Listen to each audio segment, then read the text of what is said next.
Growing up in a small town in the middle of Kansas in the 1970s meant that not only was there not much to do as a slightly mischievous teenager, but if you did want to do something, anything, you had to come up with it yourself.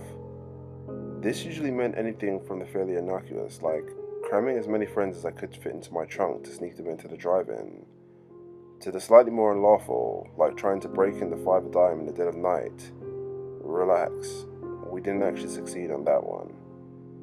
One of my buddies, Donnie, had a slightly macabre taste. He managed to get a hold of the anatomy skeleton that he liked to pose around his house, and it was his dream one day to get a real casket to put the skeleton in. That's the kind of guy Donnie was. Whenever we left it up to Donnie to decide where the night would take us, it was usually in that macabre vein. He looked to explore old cemeteries, abandoned hospitals, things of that nature. One particular Saturday night, he said we should explore an old abandoned farmhouse he had spotted along the side of a country road. I didn't hear any better ideas, so Donnie, Pat, Hoodie, and I all piled into my Rambler and headed out. Donnie only vaguely remembered where the place was. It took us an eternity to find it, winding down a pitch of black country roads before Donnie finally excitedly exclaimed, "That's it!" The place was creepy looking. The house itself was fairly typical of the area. It was a stark two-story affair which was probably painted a dull gray at some point, but almost all of the paint had since peeled away, leaving behind exposed wooden planks drying and cracking in the Kansas heat. Illuminated in the moonlight, the planks looked like a ribcage. Most of the house's windows had long since been broken. Only a couple of windows on the second story remained intact. No one had bothered boarding up the broken windows, suggesting no one had looked after this property for a long time. A porch circled the house, but the porch was sagging and leaning with age. As I pulled my car into the driveway in front of the house, my headlights shot into the house through the broken front windows. When I cut the car off, it suddenly hit me. Just how dark was it out here in the middle of nowhere? We waited in the car for a few minutes as our eyes adjusted to the dark. Once we stepped out of the car, we started taking inventory of our surroundings. The moonlight only gave the slightest of clues about what lay on the property. About 50 yards behind the house stood a large garage of some sort. There was a third building beyond that. It may have been a small barn. On our left was an expansive field. What probably used to be a field of wheat or corn was now an overgrown mess of weeds and sunflowers, most of which was well over 6 feet tall. I suddenly became unnerved looking at the field, gently swaying in the evening summer breeze. Anything could be out there in that field. I thought to myself as a soft shiver went up my spine. The moment of creepiness was broke up by my buddies piling out of the car. We all stood there for a minute, soaking it all in. The only noise was the non-stop thrum of the locusts in the trees. It was Donnie who eventually broke the silence. I've driven by this place a dozen times and never seen anyone here or near it. It's definitely abandoned. It didn't really need to be said. The sorry state of the property confirmed the human hasn't been living here in years. Decades, probably. Pat made the first move. He bounded up the steps on the porch towards the front door. One of the ancient steps partially gave way under his weight. The rest of us were careful to hop over that step. The front door was dry and warped as the rest of the house. Pat gave it only a slight shove with his shoulder and the door swung violently inwards with a faint squeak. I clicked on my flashlight and scanned the inside of the place. Directly in front of us was a staircase leading up to the second floor.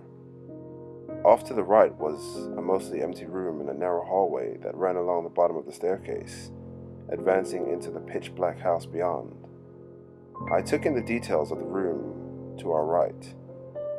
Only a few random pieces of furniture remained. An end table sat in one corner, covered in a thick layer of dust. The wooden floor was now covered in leaves and other debris blown in through the broken windows. We started down the hallway that ran to the back of the house. The house had a very strong, musty smell to it, like damp earth. The wooden floorboards creaked and groaned under our feet. The first wave of panic and claustrophobia swept over me as all four of us shuffled through that cramped hallway. For the first time, it dawned on me. How vulnerable were we if some maniac wanted to confront us with an axe or something? Every fiber of my being wanted to turn around and get the hell out of this place. I couldn't do such a thing in front of all of my buddies though, so I reluctantly trudged forward. The end of the hallway branched left and right. To the right was a narrow door. I pulled it open to reveal a small bathroom, more like a closet with a toilet in it. Like everything else in the house, it only told a story of decades of neglect. I swung my flashlight to the left to reveal what remained of the house's kitchen. We all filed into the little room and swung our flashlights around. Like the rest of the house, the kitchen was coated in a thick layer of dust, which stood upon layers of leaves. Nothing much remained in the little kitchen except for a small round table off in one corner, and that's where Hoodie saw it. "What the hell is that?" he asked. His voice was coming out in a choked whisper. We all swung our flashlights over to the table. Sitting on top of the table was a prosthetic arm. It was the kind of design that attached to the elbow, a plastic cuff narrowed down to what would be the wrist. At the end of the prosthesis were two angry-looking hooks. We all stared at the thing for what seemed like an eternity. Finally, Pat broke the silence. "Anyone else notice that this doesn't have dust all over it?" It hadn't occurred to me, but he was right. Everything in this place was buried in dust, but not the arm. It looked like it had just been placed there, recently. We all slowly rotated to face the doorway through which we had just entered, halfway expecting one armed lunatic to come screaming through. Instead, we all could hear our own panicking breath, and of course, the locusts outside. Always the damn locusts. "Should we take it?" Donnie asked. Of course Donnie would want that hideous thing. "No, Donnie," I snapped. "What the hell are you going to do with it?" "I could think of something," Donnie grinned. That made all of us chuckle. Something needed to break the tension. "Let's check out upstairs," Pat volunteered. We shuffled back through the narrow hallway and then up the stairs. At the top of the stairs, the place opened up to one bedroom facing us and two more off to the right. The bedroom immediately facing us was more of the same. It was empty except for random junk like large milk churns sitting in the corner of the room. Like everywhere else in the house, the wooden floor was also covered in branches and leaves. Oddly, only one thing stood adorned on the walls in the room. A crude cross had been fashioned out of popsicle sticks, probably by a child. It hung from a tack in the wall by a length of red yarn. Pat grunted as his flashlight paused on the cross for a moment. We made our way to the next bedroom. More of the same. It was empty. Save for a burlap sack lying in the middle of the floor, Donnie nudged it around with one toe of his shoe, seemingly disappointed that it was empty. So far, our trip to a spooky abandoned house had been anything but. The only thing that managed to unnerve us was some poor old bastard's fake arm. Everyone was starting to get restless at this point. Our thoughts were turning to where we would go after this. Probably pick up a case of beer and watch TV at Hoodie's house, like always. With our interest quickly waning, he walked into the last bedroom. It took a moment for all of us to focus on the thing on the floor. In the darkness, there appeared to be a large black mass lying in the middle of the floor. Even as all our flashlight focused on it, it took a moment for us to recognize what we were looking at. It was covered in fine dark brown hair, and a larger mane of a slightly larger hair sprouted at the top. It was a horse's head, and it was real. The large pool of deep red blood around it confirmed that it was real. The mouth was twisted up in a hideous grimace. The eyes were open wide and frenzied. We stood silent for a long moment. Of course, Donnie was the first one to advance on it to get a closer look. "Guys, this is fresh. Look, The blood hasn't even dried. It doesn't smell yet either, Pat stammered. It hasn't been here long. We all slowly turned to the doorway again, and we were expecting someone or something to come thundering up the stairs. We had seen too many movies. I finally broke the silence. So, maybe we should get out of here before whoever left that thing wants to bring in something else. The other guys half laughed and half grunted in agreement. We took one long last look at the horse's head and then made our way downstairs. At the bottom of the stairs, we tried to theorize what exactly we had found. Maybe a farmer slaughtered the horse, Hoodie offered. Sure, but why drag the head into the house? I countered. And why choose an abandoned house in the middle of nowhere? Pat said. There ain't no working farm around here. Donnie's voice came up from behind us, barely above a whisper. Guys?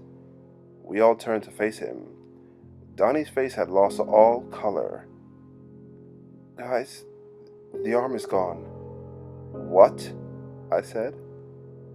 Donnie's voice now erupted in a panic and a cry. The fucking arm is gone. Without exchanging a word, we all dashed out of the house to my Rambler as fast as we could, skidding on the gravel as we reached the car. Once we got inside the car, we slammed all the doors and we started to feel a little more settled. We rolled down the windows and Pat and Hoodie lit up cigarettes. We sat in the silence of the car and stared at the house in the darkness. So, someone must be around here, Donnie said. I mean, right? Hell, I don't know, Donnie, I said.